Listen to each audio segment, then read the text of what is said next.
Hey everyone, welcome back to AI Tool Snipe. Today, I'm going to show you how to set up your own PayPal.me link in just a few simple steps. First, log into your PayPal account and head over to your dashboard. Right here on the main page, you'll see the PayPal.me option.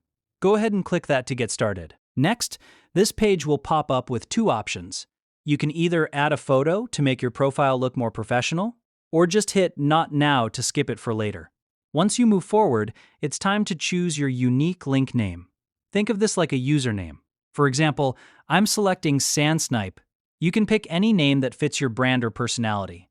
Once you've made your choice, just hit that Next button to move to the final step. Now, on the final page, just check the I agree box to accept the terms, then click Agree and Create.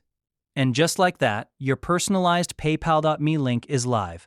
You can now just copy the link and send it to anyone, clients, friends, or family, to receive payments instantly. Thanks for watching the full tutorial. If you found this helpful, make sure to stay connected with AI Tool Snipe for more quick and easy tech tips. Catch you in the next one.